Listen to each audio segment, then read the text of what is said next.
Hi guys, welcome to JD's Kitchen and thank you guys for stopping by. Today I'm going to share with you guys how I use one blender for multi-purposes and how I keep my blender clean.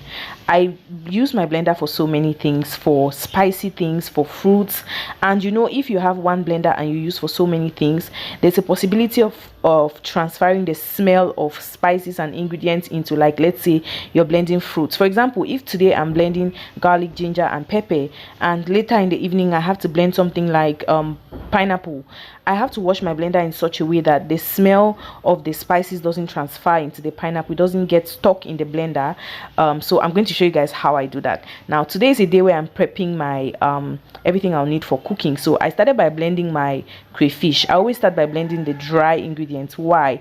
Because if I start with the wet ingredients, I would have to wash up the blender and make sure it gets dry again before I can now blend my dry ingredients. So I went ahead to blend my crayfish first. After I finished blending my crayfish, I had to make ndole today, so I went ahead to start blending groundnut for ndole. And I didn't have to wash. You can see that the blender is not wet, it is dry.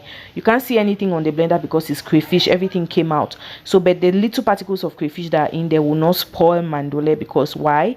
When you cook ndole, you'd add crayfish, so it's like an additional spices. You can see my blender wet now because the next thing I have to grind does not need crayfish and it's wet. So I had to grind tomatoes. I intend to make some jangsa sauce as well, so I went ahead to just rinse up my blender thoroughly, and then I brought in my tomatoes and my jangsang to blend. And after blending my tomatoes and my jangsang, I was done with the blending for today. But how do I wash my blender now to ensure that no smell stays in my blender? I go ahead to put in water and liquid soap, and then I blend for like 30 seconds, like 3 or 4 times, and then I rinse it up. So I blended and blended and blended to ensure that there's no smell, there's no hidden particles of anything anywhere. I throw away the water and then I add in some water. Now this is like rinsing, but I'm still blending. And then I use a microfiber cloth to just wipe the skin off the blender to just clean it. And then I come in one last time with clean water in the blender again. You have to blend until when you blend you don't see any soap. Like, you guys look at that, there's no foam anymore.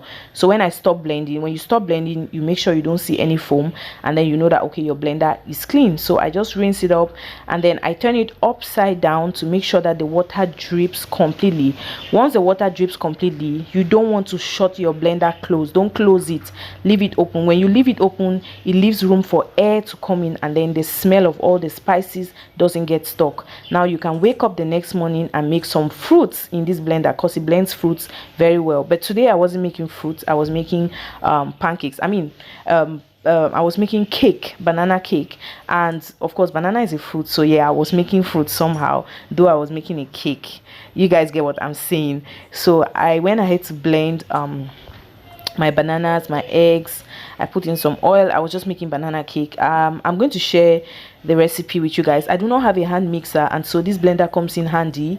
It helps me a lot when I'm making things that I need to whisk for a very long time. It just does the work effortlessly for me.